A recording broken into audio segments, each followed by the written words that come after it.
संघ का समाधान। और पहले प्रश्न के लिए मैं आमंत्रित कर रहा हूं सुनील जी सेठी कॉलोनी में ही पधारे हैं और आज ग्वादन परिवार के ट्रस्टी बने हैं। आपका बहुत बहुत स्वागत है।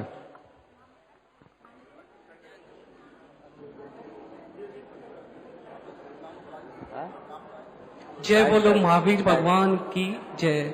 महाराज जी के चरणों में बारंबार नमोस्तु। महाराज जी, मेरा ये क्वेश्चन है, क्या भगवान ने सभी के लिए कर्म निर्धारित किया है? क्या ये बात सत्य है? जैसे मेरे फादर बिल्डिंग कॉन्ट्रैक्टर थे और मैं भी बिल्डिंग कॉन्ट्रैक्टर हूँ और मेरे सारे ब्रदर भी बिल्डिंग कॉन्ट्रैक्टर है। इसी प्रकार एक कसाई के बेटे को अपनी जीविकोपार्जन करने के लिए कसाई का काम करना पड़ता है, तो ये उसके कौन से कर्म का उदय है? कृपया मार्गदर्शन दीजिए महाराज। बहुत ही अच्छा प्रश्न आपने पूछा। सबसे पहली बात तो ये है कि हम जैन धर्म के अनुसार इस बात को अच्छे से समझें कि हमारे जीवन का निर्धारण भगवान ने नहीं किया। संसार पर भगवान का नियंत्रण नहीं और भगवान संसार को संचालित भी नहीं करते। संसार स्वसंचालित है और संसार में रहने वाले प्रत्येक प्राणी का जो भी परिणमन या परिवर्तन है वह अपने अपने कर्मों के अनुसार है। हमारे जीवन के सुख दुख में, उतार चढ़ाव में, उत्थान पतन में कोई दूसरी बाहरी शक्ति जिम्मेदार नहीं, हम खुद जिम्मेदार हैं। अब रहा सवाल, क्या हम जो कर रहे हैं वह सब पूर्व निर्धारित या नियोजित है? जो हम कर रहे हैं वह पूर्व निर्धारित या नियोजित है या प्रसंग और परिस्थितियों के अनुरूप उसमें कुछ परिवर्तन भी संभव है? जैन सिद्धांत इस विषय में बहुत व्यापक विश्लेषण करता है और जैन परंपरा में एक बात ये बहुत अच्छे तरीके से स्थापित की गई है कि किसी भी कार्य की उत्पत्ति पूर्व नियोजित क्रम से नहीं होती। कार्य की उत्पत्ति कारण के अनुसार होती है। कारण क्रमानुक्रम विधायित्वात् कार्य क्रमानुक्रमस्य। कोई भी कार्य का क्रमानुक्रम कारण के क्रमानुक्रम से निर्भर करता है। हमारे भीतर अनेक प्रकार की योग्यताएं होती हैं। उन योग्यताओं में अभिव्यक्ति उनकी होती है जैसा सामने निमित्त मिल जाता है। पर ऐसा सोचना कि मैं जो कर रहा हूं वही मेरी नियति है, ये एकांगी चिंतन है। अभी मेरी बात को आप बहुत गंभीरता से सुन रहे हो। सुन रहे हो? लेकिन इस समय आपके अंदर कई प्रकार की योग्यताएं हैं। कैसी योग्यता? अभी आप मेरी बात को गंभीरता से सुन रहे हैं। अगर कोई मैं आक्षेप लगाऊं तो आप चौंक भी सकते हैं। कोई आश्चर्यकारी बात कर दूं तो आप चकित भी हो सकते हैं। एक जोक सुना दूं तो आप खिलखिला भी सकते हैं। हो सकते हैं ना? हाँ जी। हाँ। आपके लिए कोई चिंताजनक बात कर दूं तो आप चिंतित भी हो सकते हैं। तो चकित होना, चिंतित होना, हर्ष में डूबना, विषाद में डूबना, चौंकना, खिलखिलाना, ये सारी योग्यताएं आपके साथ जुड़ी हुई है। पर प्रकट कौन सी हो रही है? जैसा सामने निमित्त मिल रहा है। इसको बहुत गहराई से समझना है। तो आज आप कंस्ट्रक्शन के काम में लगे, इसका मतलब ये नहीं कि कंस्ट्रक्शन के काम में लगना ही आपकी नियति थी। हाँ, कंस्ट्रक्शन के काम को चुनने में आपने वरीयता दी। योग्यता तो कई है, चाहोगे तो दूसरी लाइन भी पकड़ सकते हो, लेकिन तुमने ये देखा कि ये जमा जमाया ट्रैक है। जी महाराज। फाउंडेशन बना है, इसमें हमें दूसरे काम में मेहनत करने की जरूरत नहीं, लग जाओ, बिल्डिंग तानते जाओ। इसी प्रकार एक कसाई जो आज कसाई का कृत्य कर रहा है, वो कर्म का दास होकर के कर रहा है, ऐसी बात सर्वथा फिट नहीं बैठती। कसाई कसाई का कार्य कर रहा है, लेकिन एक कसाई भी यदि चाहे उसका हृदय परिवर्तन हो जाए तो करुणाशील भी बन सकता है। हमने भगवान महावीर के जमाने में काल सौकरिक कसाई के बेटे सुलस से सीख ली। काल सौकरिक एक ऐसा कसाई था जो प्रतिदिन 500 भैंसों का वध करता था, पर उसका बेटा इस कार्य से हमेशा विमुख रहता था। उसका पिता उसे रोज अपने कुल धर्म की दुहाई देता, हिंसा का दर्शन सिखाता, उसका अर्थशास्त्र बताता, लेकिन सुलस पर उसका विपरीत प्रभाव पड़ता। पता नहीं कौवे के घर में यह हंस कैसे पैदा हो गया। जितनी जितनी क्रूरता की बात बताई जाती उतना करुणा का भाव उसके हृदय में जगता। थक करके काल सौकरिक मर गया और उसकी मृत्यु के उपरांत जब उसके परिजन इकट्ठे हुए तो कुल धर्म की दुहाई देते हुए उनसे कहा गया कि और दिन तुम्हें जो करना है सो करो, पर कुल की शांति के लिए, अपने पिता की आत्मा की शांति के लिए एक भैंस का वध तो तुम्हें करना ही होगा। और उसके हाथ में तलवार दे दिया गया। काल सुलस एक तरफ लोगों की बातें सुन रहा था और सामने बंधी हुई भैंस की आंखों में देख रहा था। जब उसे तलवार पकड़ाया गया तो उसने कुल इतना ही कहा कि यदि कुल धर्म की रक्षा के लिए तलवार चलाना जरूरी है तो लो मैं ये तलवार चलाता हूं, पर भैंस पर नहीं, अपने पांव पर और पैरों पर तलवार चलाने के लिए जैसे आगे बढ़ा, घर भर के लोगों ने लपक कर उसे पकड़ लिया कि ये क्या कर रहे हो, थोड़ी सी चूक होती तो महान भयानक घटना घट जाती। तो उसने कहा नहीं, जैसे मेरे प्राण है वैसे इस भैंस के प्राण है। अंतर केवल इतना है कि मैं और मेरे जैसे प्राणी अपनी वेदना को प्रकट कर सकते हैं। ये मूक है, बेजुबान है, पर बेजान नहीं। और उसके बाद उसने जीवन पर्यंत हिंसा छोड़ दी। ये तो भगवान महावीर के जमाने की बात। वर्तमान में भी मुंबई का एक ऐसा व्यक्ति जो कसाई का बेटा, और उसने अपने जीवन में कसाई का कर्म छोड़कर लाखों गायों के प्राण बचाए और आज कपड़े का व्यवसाय करता है। सारे देश के पत्र पत्रिकाओं में ये चर्चित है। तो ऐसा कुछ नहीं है कि वो नियति का दास बनकर ऐसा करता है। यदि चाहे तो बहुत कुछ परिवर्तन हो सकता है। नमस्ते महाराज, नमस्ते महाराज, नमस्ते। हाँ। आते जाए। अब जिनको भी प्रश्न करना है अपना नाम बोलेंगे और दिव्यांश सेठी। उधर उधर उधर, हाँ उधर से, हाँ।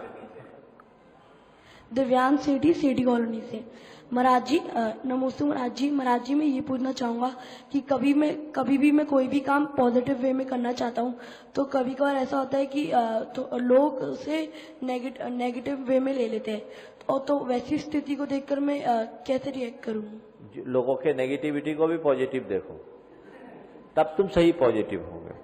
पॉजिटिव वे में लेने का मतलब केवल मैं अपने तरीके से पॉजिटिव ना बनूं। पॉजिटिव का मतलब है हर डायरेक्शन से, हर डायमेंशन से पॉजिटिव बनना। समझ गए? चलिए आते जी। महाराज श्री के चरणों में सत सत सम्यक नमोस्तु। महाराज श्री मेरा एक प्रश्न है। अपना नाम बोलिए। प्रेमचंद जैन। मेरे बहुत दिनों से एक जिज्ञासा है कि हमारे दर्शन, जैन दर्शन में जो प्रमुखता का विषय है वो तो गौण होता जा रहा है और जो गौण है वो प्रमुख होता जा रहा है। जैसे भगवान से हम याचक के रूप में हमेशा देखे जाते हैं, जो भी प्रार्थना करते हैं याचक के रूप में करते हैं। पूजनों में भी लिखा है, वे मांगे तुमसे धन समाज, वैभव पुत्राज के राजकाज, जिनको त्यागे तुम तुच्छ जान, वे उन्हें मानते हैं महान। तो महाराज सम्यक की ओर तो हमारा ध्यान बहुत कम है, श्रद्धा में कम है और इस बात में ज्यादा हो रहा है। जहां देखो वहीं आपके आशय समझ गया। देखिए बात ऐसी है, एक तो आत्मकल्याण की भावना से धर्म का आचरण करना और दूसरा भय और कामना से प्रेरित होकर के धर्म का आचरण करना। जो भय और कामना से प्रेरित होकर के धर्म का आचरण करेंगे वे धर्म के दरबार में आकर के भी उसका फल नहीं ले सकेंगे। लेकिन आत्मकल्याण के भाव से जो धर्म से जुड़ेंगे उनके कल्याण में कहीं से बाधा नहीं आ सकती। हमारा लक्ष्य आत्मकल्याण का होना चाहिए और ये तब होगा जब व्यक्ति को तत्व ज्ञान हो, वस्तु के स्वरूप का ज्ञान हो। विडंबना ये है कि आजकल लोगों को पूजा पाठ और ऊपरी क्रियाकांडों तक सीमित कर दिया जाता है। जो धर्म की मूलभूत आत्मा है उसका ज्ञान बहुत कम दिया जाता है। इसलिए मेरी कोशिश हमेशा ये रहती है कि पारंपरिक तरीके से धर्म न करें, मौलिक ढंग से धर्म को करें। और धर्म को मौलिक ढंग से तभी कर सकते हैं जब हम धर्म के वास्तविक स्वरूप को समझकर आत्मसात करेंगे, तो अपने कल्याण की भावना को समझकर आगे बढ़ाएं। आगे, हाँ, बच्चों को, एक पुरुष एक महिला। नमस्ते महाराज। मेरी एक शंका है महाराज कि जैसे मेरे को नींद नहीं आती, रात को नींद नहीं आती, तो उठ के 10-11 बजे मैं शास्त्र पढ़ने बैठ जाती हूँ, तो वो पढ़ना चाहिए कि नहीं पढ़ना चाहिए? हाँ, पढ़ सकते हैं। हाँ, बच्चों को मत रुकवाने दो। हाँ हाँ, पूछो अपना नाम बोलो। महाराज जी, मेरा नाम तनीषा जैन है, मैं जारी बाजार जयपुर से आई हूँ। महाराज जी, मेरा प्रश्न ये है कि जब भी हम लोगों को किसी की याद आती है तो हम लोग तो फोन पे बात कर लेते हैं, पर अगर आपकी याद आए तो? हाँ, क्या बात पूछा। देखो, हमारी याद आए तो मन से याद कर लो, बिना फोन के भी तुम्हारा मैसेज हमारे पास पहुंच जाएगा। समझ गए? इसको बोलते हैं संप्रेषण। मन से याद करो, मन से प्रणाम करो, वहीं आशीर्वाद पहुंच जाएगा। समझ गए? बहुत सुंदर। बच्चे घर की फुलवारी है। महाराज नमोस्तु। मैं दिल्ली से महेंद्र कुमार जैन। शंका यह है कि एरावत क्षेत्रों के 2400 तीर्थंकरों का एक का भी वर्णन या नाम न दिव्य ध्वनि में आया, न किसी ने पूछा। ऐसा क्यों कर? एवं विदेश क्षेत्र और तीर्थंकरों के नाम इंद्र ने कौन सी भाषा में बताए? कौन सी भाषा में बताए कि कौन से शास्त्र में बताए? भाषा। देखिए, हमारे तीर्थंकर भगवंतों का जो उपदेश हुआ है, सर्वार्ध मागधीया भाषा, सर्वार्ध मागधी भाषा, आदि सर्व भाषाओं में, आदि मागधी भाषाओं में। तो जो भी भगवान की वाणी निश्चित हुई वर्तमान में हमारे पास उपलब्ध है, शास्त्र भगवान महावीर की वाणी पर आधारित है, इसलिए सर्वार्ध मागधी ले। विदेह के तीर्थंकरों का उल्लेख इसलिए हुआ कि विदेह में सदैव तीर्थकाल प्रवर्तन होता है। ऐरावत क्षेत्र में काल के परिवर्तन के अनुसार दुष्मा सुषमा नाम के चौथे काल में होता है। अब चूंकि हमारा मूल प्रसंग भरत क्षेत्र से है, इसलिए भरत क्षेत्र की चर्चा विशेष रह गई। ऐरावत क्षेत्र की चर्चा भगवान की वाणी में खिरी भी होगी तो हम उसे सुरक्षित नहीं रख सके। आगे। नमस्ते महाराज। मेरा वस्तुतः ग्राम, अपना नाम बोलिए। मैं महावीर प्रसाद जैन, हाँ। सेठी कॉलोनी निवासी। हाँ। मैं वस्तुतः ग्राम बथाल का निवासी हूँ। और अगर हमारा पुण्य प्रबल हुआ तो जैसे कि आपका राह है वही है, आपके हम आशीर्वाद के वहाँ भी। आप तो प्रश्न पूछो। हाँ, प्रश्न मेरा ये है, कुछ लोग दान को, पूजा को, शील को, उपवास को जड़ की क्रिया कहते हैं। महाराज श्री, इस संबंध में आपका मार्गदर्शन चाहिए। दान, पूजा, शील, उपवास जड़ की क्रिया नहीं, पाप की जड़ उखाड़ने की क्रिया है। जो ऐसा कहते हैं उनके उपदेश को नहीं सुनना चाहिए। एक दफे मैंने गुरुदेव से पूछा कि महाराज, कुछ लोग कहते हैं कि भगवान की पूजा हे बुद्धि से करना चाहिए, भगवान की पूजा हे बुद्धि से करना चाहिए। गुरुदेव ने कहा ऐसे लोगों का उपदेश हे बुद्धि से सुनना चाहिए। समझ गए? मैं समझता हूं ज्यादा विस्तार से कहने की जरूरत नहीं है। ये शावकों का धर्म है। दानम पूया शील मुवासो साव्यानम चौभ्यो धम्मो। ये शुभोपयोग की क्रियात्मक परिणति है और गृहस्थ का यही धर्म है। हाँ, आत्मा के श्रद्धांश से शून्य होकर जो दान, पूजा, शील, उपवास जैसे कर्म करेंगे वे केवल पुण्य का बंध करेंगे, लेकिन आत्म श्रद्धानी बन करके जो एक क्रिया अनुष्ठान करेंगे वह न केवल पुण्य का बंध करेंगे अपितु पाप की निर्जरा भी करेंगे। और उनके द्वारा होने वाला पुण्य बंध सामान्य पुण्य बंध न होकर सातिशय पुण्य बंध की श्रेणी में आए। नमस्ते महाराज। नमस्ते महाराज जी। महाराज जी मैं भक्ति जैन। महाराज जी मेरा प्रश्न ये है कि विश्व किसे कहते हैं, विश्व को किसने बनाया है? विश्व का मतलब है लोग, ये सृष्टि, इसको किसी ने बनाया नहीं, अनादि से अनंत काल तक रहेगा। चलो आगे आओ। एक बच्चे, एक बड़े, एक स्त्री, एक पुरुष। नमस्ते महाराज, मैं संयम पाटनी सेठी कॉलोनी से हूँ। मेरा प्रश्न ये है कि मेरा परिवार खुश कैसे रहेगा? परिवार खुश कैसे रहेगा, बहुत अच्छा प्रश्न है। यह प्रश्न बड़ों को पूछना चाहिए, पर बच्चे ने पूछा है। निश्चित अपने परिवार में खुशियां बांट सकेगा। देखो, परिवार को खुश रखने के लिए तुम्हारे माध्यम से मैं पूरे देश के दर्शकों को, कार्यक्रम में से जुड़े हुए लोगों को संदेश देना चाहता हूं। कोई भी खुश, कोई भी परिवार, कोई भी घर कब खुश रह सकता है? जब सब लोग एक दूसरों की खुशियों का ध्यान रखेंगे। एक सिद्धांत बना लो, खुश रहो, खुश रखो। और उसके लिए एक दूसरे के प्रति प्रेम हो, आत्मीयता हो। और प्रेम और आत्मीयता को जगाने के लिए उदारता चाहिए, सहनशीलता चाहिए। तो जितनी उदारता और सहनशीलता बढ़ेगी, आपके भीतर का प्रेम और आत्मीयता का भाव विकसित होगा। घर परिवार में एकजुटता बनी रहेगी, सबके मन में खुशियां भरी रहेगी। नमस्ते महाराज जी, मेरा नाम मेहुल जैन है। मैं सेठी कॉलोनी जयपुर से आया हूँ। मेरा प्रश्न ये है कि अपन नमो ह्यंतानम क्यों बोलते हैं? नमो ह्यंतानम हमारा मूल मंत्र है। इस मंत्र के बोलने मात्र से पाप का क्षय होता है, समझ गए?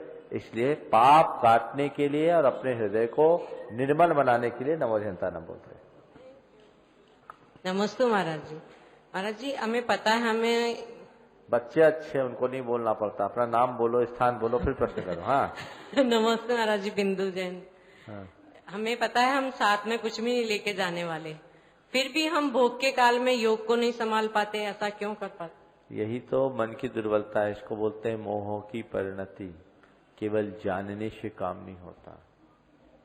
जानना बहुत सहज है, जानने से काम नहीं होगा, मानने से काम होगा। जानने की बात करो ना, तो आज तो कंप्यूटर का युग है। गूगल तो सब जानता है। बोलो, सारे इंफॉर्मेशन उसके पास है कि नहीं है ना?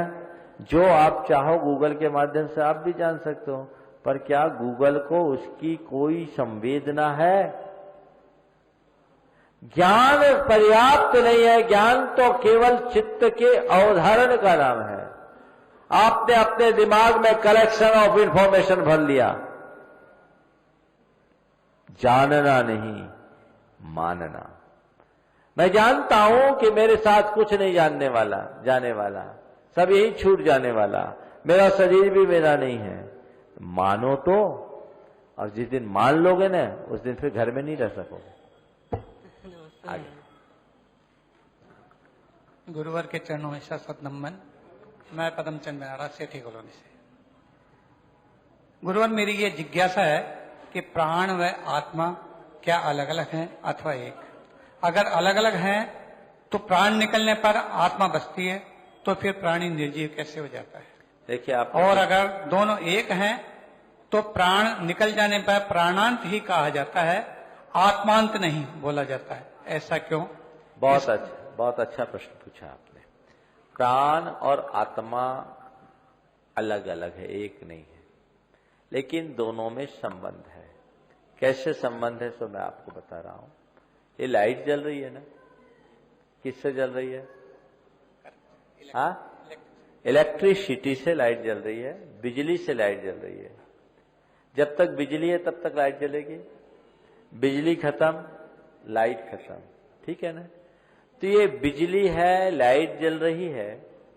तो ये जो लाइट है, ये हमारी प्राण की अभिव्यक्ति है। समझ गए? प्राण की अभिव्यक्ति है, लाइट जल रही है। लेकिन ये लाइट कब हमारे काम में आएगी? जब करंट हो। तो चेतना के साथ प्राण जुड़ता है। चेतना है हमारा आत्मा, जो संसार दशा में प्राणों से युक्त होता है। मुक्त हो जाने पर प्राणातीत हो जाते हैं, केवल चैतन्य प्राण होता है। किसी की मृत्यु होती है तो इसका मतलब प्राणों की अभिव्यक्ति नष्ट हो गई, चैतन्य प्राण है और उस चेतना के बल पर फिर वो आगे जाएगा, ऐसा समझना चाहिए। महाराज इनका स्वरूप क्या है, दोनों का लगा? चेतना हो गई, प्राण, एक दो चीजें हो गई। प्राण किसको बोलते हैं? जिसके संयोग और वियोग से जीना मरना हो, जीवनी शक्ति, ये प्राण है। समझ गए? जिसको आप बोल सकते हैं बैटालिटी, जीवनी शक्ति, जिसके बल पर आप जीते हैं और जिसके अभाव में हमारा जीवन चक्र खत्म हो जाता है, यह है प्राण। लेकिन जीने वाला कौन है? वो है आत्मा। समझ गए? तो आत्मा प्राणों के आधार पर संसार में जीता है, पर प्राण आत्मा नहीं।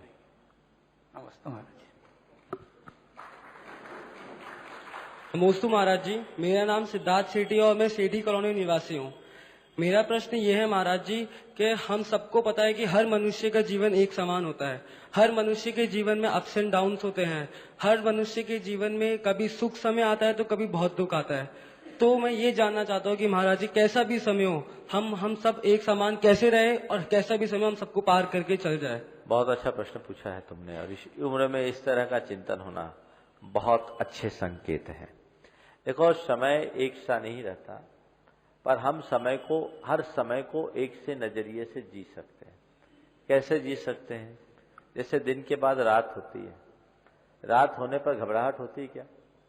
अरे अब अंधेरा हो जाएगा, नहीं, हमको घबराहट नहीं होती। क्यों नहीं होती? रात होती, पता है सब एक समान होता है, नजरिए की बात। मालूम है कि दिन के बाद रात होगी, और तुम दिन को जितने जज्बे से जीते हो, रात को भी उतने ही मजे से जीते हो ना? ऐसे ही जीवन में उतार चढ़ाव आते रहते हैं, अप्स डाउन्स होते रहते हैं, सुख दुख आते रहता है। तो इसको समझो कि सुख और दुख आना पार्ट ऑफ लाइफ है।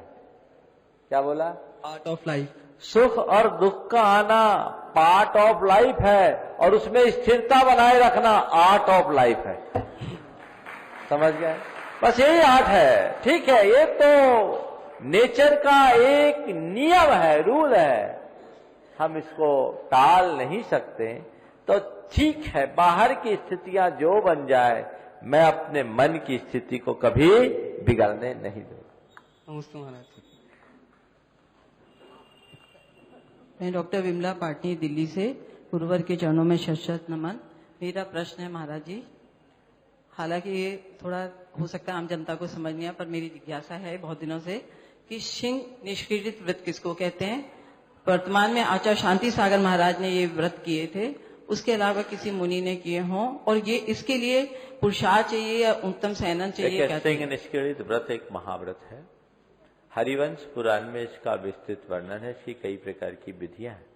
आचार्य शांति सागर जी महाराज ने किए, एक आहार एक उपवास, दो उपवास, एक उपवास एक आहार, दो उपवास एक आहार, तीन उपवास एक आहार, चार उपवास एक आहार, पांच उपवास एक आहार, ऐसे करते करते 15 दिन तक उपवास, फिर एक आहार, फिर 14 उपवास एक आहार, घटते घटते एक उपवास एक आहार में आने पे इसकी उत्कृष्ट विधि बनती है। शांति सागर जी महाराज ने भी पूरा 15 दिन तक का किया था, ऐसा मुझे स्मरण नहीं है, शायद कुछ कम दिनों का किया था। और वर्तमान में हमारे संघ के एक चंदक प्रभु सागर जी महाराज हैं, महातपस्वी महाराज हैं, इन दिनों महाराष्ट्र में हैं, और उन्होंने 2 बार शायद 7 दिन तक का सिंह निष्क्रिय किया है। 7 उपवास एक आहार करके, एक बार कोल्हापुर में किया और एक बार और किया है, 2 बार उन्होंने किया है। ये सिंह निष्क्रियता पर कुछ उत्तम सहनन चाहिए, ऐसा कोई या मनोबल चाहिए? उसमें मनोबल ऊंचा चाहिए। नमस्ते। महाराज, मेरा नाम है अनन्या जैन, मैं सेठी कॉलोनी से हूँ। मेरा प्रश्न ये है, बॉयज क्यों भगवान जी को डरते और गर्ल्स क्यों नहीं करती? बहुत अच्छा है। देखो, ऐसा है, कोई भगवान जी को अभिषेक करेगा तो कोई देखने वाला भी होना चाहिए ना। तो आप भगवान ने ऐसी व्यवस्था बना दी कि जो मेल्स है वो अभिषेक करेंगे और फीमेल्स है वो देख के तालियां बजाएंगे। ठीक है।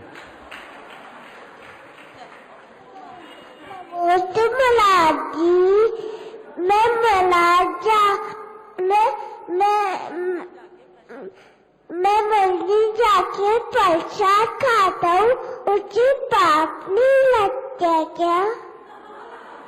अब नहीं खाना। हाँ, मंदिर में प्रसाद नहीं खाया जाता। हाँ, चलो ठीक है।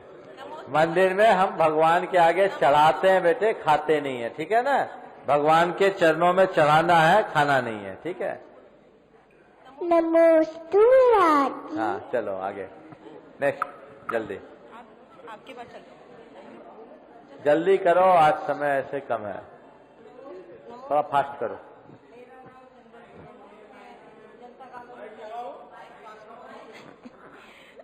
नमस्ते महाराज। मेरा नाम चंद्रा जैन है, मैं जनता कॉलोनी से आई हूँ। द्रव्य गुण पर्याय जानने से हम सबको क्या मिलता? जब गुण पर्याय को जानोगे तब अपने स्वरूप को जानोगे, तभी अपना कल्याण होगा। आगे चलो। हाँ, नमस्ते महाराज जी, मैं श्रीमती राजकुमारी जैन सेठी कॉलोनी से हूँ। मेरा प्रश्न ये है कि अभी कुछ देर पहले आपने बताया था कि मुनिचर्या बहुत दुर्लभ है और गृहस्थ जीवन का निर्वाह करना भी बहुत दुर्लभ है। तो आप ये बताइए कि दुर्लभ को सुलभ बनाते हुए हम मोक्ष के मार्ग पे कैसे चल सकें? देखो, दुर्लभ है, असंभव नहीं है। जब आपका संकल्प मजबूत होगा तो दुर्लभ से दुर्लभ काम भी सुलभ हो सकता है। नमस्ते महाराज। आगे। नमोस्तु महाराज जी, मेरा नाम स्वाति जैन है, मैं जवाहर नगर से आई हूँ। मेरा प्रश्न ये है कि गृहस्थ जीवन में रहते हुए सर्वथा हिंसा त्याग कितनी तक हम कर सकते हैं? गृहस्थ जीवन में हिंसा का पूर्णतः त्याग नहीं होता, संकल्पी हिंसा का त्याग ही गृहस्थ के लिए संभव। और इसके लिए अगर कोई हमारे से हिंसा हुई है तो उसके लिए हमें क्या करना चाहिए? रोज अपनी निंदा आलोचना करना चाहिए, और विशेष हिंसा हुई है तो गुरुओं से प्रायश्चित लेना चाहिए। नमोस्तु महाराज। गुरुवर के चरणों में कोटिशः नमन। नमोस्तु, मेरा नाम कोकिला जैन है। मैं ये जानना चाहती हूँ कि कर्मों की 10 अवस्थाएं होती हैं, उसमें निधत्ती और निकाचित अवस्था भी है। ये निधत्ती और निकाचित अवस्था में अंतर क्या है? क्या ये दोनों अवस्थाएं केवल पापों का संग्रह ही होती है या पुण्य का भी उपभोग करवाती हैं? तब से निर्जरा होती है या नहीं होती है इनकी? बहुत सुंदर। इससे ऐसा लगता है कि आपका स्वाध्याय बहुत गहरा है और तभी आपने ये प्रश्न पूछा है। ऐसा है कि कर्म सिद्धांत के अनुसार प्रत्येक कर्म में 10 करण होते हैं। ये कर्म विशेष में नहीं, ये पुण्य पाप सब में होते हैं। और इनमें निधत्तीकरण और निकाचितकरण 2 अलग अलग कर्म हैं।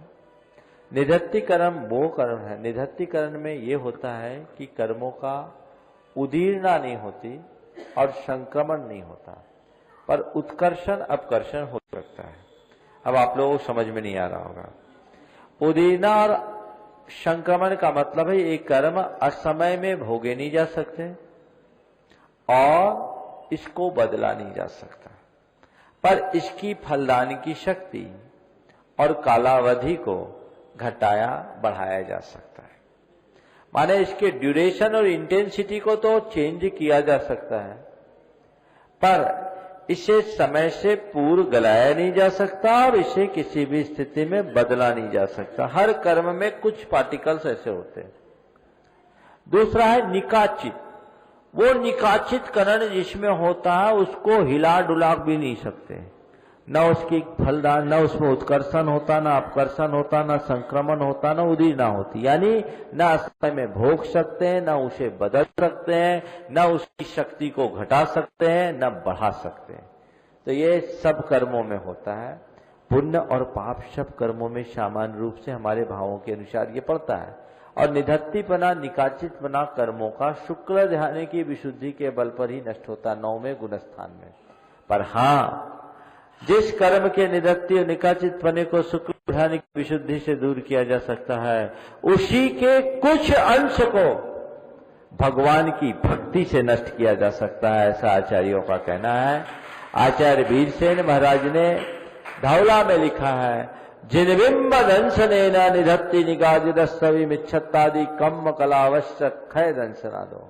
जिन्हें भगवान के बिंब के दर्शन से निधत्ति निकाचित रूप मिथ्यात्वादी कर्म कलाप का क्षय देखा जाता है।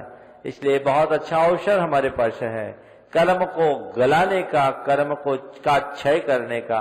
तो ऐसे अवसर का भरपूर लाभ उठाना चाहिए। नमस्ते महाराज। नमोस्तु गुरुवर, नमोस्तु। प्रश्न एक शास्त्रीय है। प्रश्न है ऐसा कि हमारा जो आत्मा है वो असंख्यात प्रदेशी है, उसमें कुछ प्रदेश या मध्य प्रदेश ऐसे हैं अचल है, हाँ। जो अचल है, और वो उनको क्या वे शुद्ध है और क्या उनका आगम में क्या प्रमाण मिलता है? देखिए, हर आत्मा के 8 प्रदेश जो मध्यवर्ती प्रदेश है वो अचल होते हैं, जो गोस्पद के रूप में है, पर वो शुद्ध नहीं। उनमें भी योग है, उनमें भी आश्रव है। आत्मा का एक भी प्रदेश निरावरण नहीं है, ऐसा आगम का विधान है। अचल होते हैं मानी वो अपने स्थान को छोड़ते नहीं, उनमें परिस्पंदात्मक क्रिया नहीं होती, पर योग से रहित वो नहीं होते। आत्मा के शेष प्रदेश चलाचल दोनों होते। तो क्या उसमें अवगुंठन सा होता है क्या? वो नहीं, ऐसा वो अति सूक्ष्म है 8 प्रदेश। उसको गोस्पद के आकार का ऐसा बताया जैसे गाय के पांव होते हैं ना, 4-4। तो उसका क्या उपयोग है साहब? कोई उपयोग नहीं है, स्वभाव से है। नमोस्तु महाराज। नमोस्तु। नमोस्तु महाराज जी। DK Jain, city colony, Jaipur. महाराज जी, मैं ये कहना चाहता था जैसे सूतक पातक में अपने धर्म की किताब पे हाथ नहीं लगाना चाहिए ये, लेकिन जब से ये अपना मोबाइल जो आया है टच स्क्रीन वाला, लोग उस मोबाइल पे पूरा टच करके पूरा भजन बोलते रहते भजन, तो क्या ये चीजें उचित है क्या? देखिए, जो शब्द अंकित है उसे शास्त्र मानना चाहिए, और अशुद्ध अवस्था में मोबाइल में भी ऐसे विषयों को खोलना नहीं चाहिए, छूना नहीं चाहिए। हाँ, नहीं, वो तो डाटा के रूप में है, जब आप प्ले करो तो शुद्धता से रखो। नमस्ते महाराज। बाकी तो सर्वर में है। हाँ। नमोस्तु महाराज जी, मेरा नाम सिद्धि प्रजात्य है, मैं सिटी कॉलोनी से हूँ। मेरा प्रश्न है कि तीर्थंकरों में कुछ चिन्ह मारावासी होते हैं, तीर्थंकरों में कुछ चिन्ह मारावासी होते हैं, जैसे शेर, बैल, सांप, तो वो जैन धर्म में है, तो फिर भी मारावासी तब भी जैन धर्म में क्यों है? मांसाहारी जैन धर्म में क्यों, ये पूछो ना तुम। सिंह है, बैल नहीं, बैल तो शाकाहारी है, समझ गए? तो ये तीर्थंकरों के चिन्ह के रूप में इन्हें अंकित क्यों किया गया, तुम्हारा ये पूछना है ना, यही पूछना चाह रही है। ऐसा है कि चिन्ह किसी ने बनाए नहीं, हर मनुष्य के शरीर में विभिन्न प्रकार के चिन्ह स्वाभाविक रूप से अंकित होते हैं। उनमें मैक्सिमम 108 चिन्ह होते हैं, और वो 108 के 108 तीर्थंकरों के होते हैं, जिनमें श्रीवत्स जो एक फूल सा बना होता है ना छाती पे, उसका स्थान निश्चित है, बाकी का स्थान निश्चित नहीं है। तो उनके शरीर में जो चिन्ह होते हैं, जहां हो जाए उनके दाएं पैर के अंगूठे में जो चिन्ह होता है वो उनका चिन्ह घोषित होता है। इसलिए इनका पूर्ण जीवन से संभव कोई नहीं है, ये संयोग। समझ गए? चलिए। नमस्ते गुरुवर। महाराज श्री, जब आप बिहार करते हैं और हम जाके वहां पे आपके दर्शन लाभ लेते हैं, और आज अचानक आपके दर्शन लाभ हमें प्राप्त हुए, तो इसके आगे के पुण्य के संचय में रेशो में कोई फर्क होता है? एक तो हम जाके आपके दर्शन लाभ लेते हैं, एक आज अचानक हमें प्रबल पुण्य के योग से आपके दर्शन प्राप्त हुए। देखो, दर्शन करने जाना और आकर के आने पर दर्शन करना, दोनों में बहुत अंतर है। बिहार में दर्शन करने में आपका पुण्य कई गुना बढ़ेगा, क्योंकि उसके लिए आपको घर से बहुत मानस बनाकर निकलना पड़ेगा, और घर में आए योगी को तो सब पूज लेते हैं। नमस्ते महाराज। नमस्ते महाराज जी, मैं ललिता जैन, सेठी कॉलोनी से। गुरुवर, मेरा प्रश्न ये है कि जब कहते हैं कि जो भगवान की वाणी में खिरता है वो एकदम सही होता है, तो भगवान की वाणी में खिरा कि द्विपायन मुनि से द्वारिका भस्म होगी, इसका उत्तर मैंने पहले प्रश्न में दे दिया, आगे बढ़ाइए। आगे महाराज। हाँ। जल्दी आप बोलो। हाँ। नमोस्तु महाराज, मैं जनता कॉलोनी से दीप्ति जैन। महाराज जी, मैं ये पूछना चाहती हूँ कि जब महिलाएं अशुद्ध अवस्था में रहती हैं तो उस टाइम जैसे मोबाइल वगैरह खोलती हैं तो उसमें जैसे भगवान की फोटो आती है या कोई तीर्थ स्थान की आती है, तो फिर उस टाइम वो क्या करे? क्योंकि बंद तो कर नहीं सकती वो 4 दिन मोबाइल। 4 दिन व्हाट्सएप से फ्री हो जाए तो झमेला ही खत्म हो जाए। 4 दिन में 3 दिन करे, ये असाधना तो है। इस पर बहुत गंभीरता से विचार करना चाहिए। और ऐसे समय में कोई भी व्हाट्सएप आता है ना, आप नियम ले लें किस ग्रुप का व्हाट्सएप है, आप उसे खोले ही नहीं, 3-4 दिन के लिए छोड़ दें। 3 दिन के लिए तो कम से कम करें। नमोस्तु महाराज। नमस्ते महाराज जी, विनोद सिंह जी सेठी कॉलोनी से। मैं किन्हीं कारणों से मंदिर आके कलश और मंदिर की क्रियाएं नहीं कर पाता हूं, क्योंकि मेरे माता पिता बहुत बुजुर्ग हैं, उनको नहलाना धुलाना, उनका खाना खिलाना, उनकी सेवा करनी पड़ती है। तो क्या ये ठीक है? उसको ही भगवान की पूजा मान के करो। नमस्ते महाराज। नमोस्तु महाराज, मैं इंदू जैन सिटी कॉलोनी से। मेरी जिज्ञासा ये है कि दर्शन में जब सद्गुण को ज्ञान माना गया है तो ज्ञान शक्ति और विचार शक्ति के बीच में क्या अंतर है? आप दिशा निर्देश दें। देखिए, ज्ञान सामान्य है, विचार उसका एक अलग रूप है। विचार केवल संगी जीवों में होता है, ज्ञान तो एक इंद्रिय से लेकर पंचेंद्रिय तक सभी को होता है। तो विचार मन मूलक हो और ज्ञान केवल जानने मूलक है। ज्ञान और विचार माने ये विचार ज्ञान का अंग है, पर ज्ञान केवल विचार नहीं। नमोस्तु। नमस्ते महाराज जी, मेरा नाम अंकिता जैन है सिटी कॉलोनी से। मैं ये जानना चाहती हूँ कि हम मंदिर में जाते हैं तो 1-3 ऐसे परिक्रमा लगाते हैं, 2-4 क्यों नहीं लगाते? देखो, 2-4 यानी पूर्ण। भगवान की भक्ति कभी पूरी नहीं होनी चाहिए, हमेशा अधूरी लगनी चाहिए। ये लगना चाहिए कि आज मंदिर से जा रहा हूँ, काम अधूरा छोड़ के गया हूँ, फिर आकर के पूरा करूंगा। ये अपूर्ण रहे, पूर्ण न हो, इसलिए ऊन बंधना, ऊन व्यवस्था। जल्दी। नमस्ते महाराज जी, मोहित दीवान सिटी कॉलोनी से। मेरा प्रश्न ये है कि मेरे पिताजी प्रवचन आपके टीवी पे तो बहुत देखते रहते हैं, पर जैसे जब भी सामने आते हैं तो उनको थोड़ी हिचक सी रहती है और घबराहट सी रहती है। तो एक बार मेरे पास ले आओ, हिचक दूर हो जाएगी। चलो आगे आगे, शीघ्रता। नमोस्तु महाराज जी, प्रदीप जैन सेठी कॉलोनी से। प्रदीप जैन सेठी कॉलोनी से। मेरा प्रश्न है, कई वेदियों में मैंने देखा है कि 2, 3, 4, 5 एक ही तीर्थंकर की प्रतिमाएं होती है। वो उत्तर दे दिया, पूर्ण नहीं अपूर्ण होनी चाहिए। आगे दीजिए, जल्दी करिए। नमोस्तु महाराज श्री, मैं शिल्पा जैन सेठी कॉलोनी से। महाराज श्री, विपरीताभिनिवेश रहित श्रद्धान क्या होता है? छद्मस कौन होते हैं और उन्हें ये ज्ञान श्रद्धान होता है या नहीं होता? विपरीताभिनिवेश का मतलब है उल्टा श्रद्धान नहीं होना चाहिए। विपरीत अभिनिवेश, अभिनिवेश का मतलब अभिप्राय, सही जो जैसा उसको वैसा जानना, इसका नाम है विपरीत अभिनिवेश से रहित श्रद्धान। और जिसको सही श्रद्धान होता है वही सम्यक दृष्टि होता है। छद्मस कौन होता है? छद्मस्त यानी छद्म का अर्थ होता पाप या आवरण। 12वें गुणस्थान तक के सभी जीव छद्मस्त कहलाते हैं। नमोस्तु महाराज। नमोस्तु महाराज जी, मेरा नाम आशा पड़ जाता है, मैं सेठी कॉलोनी से हूँ।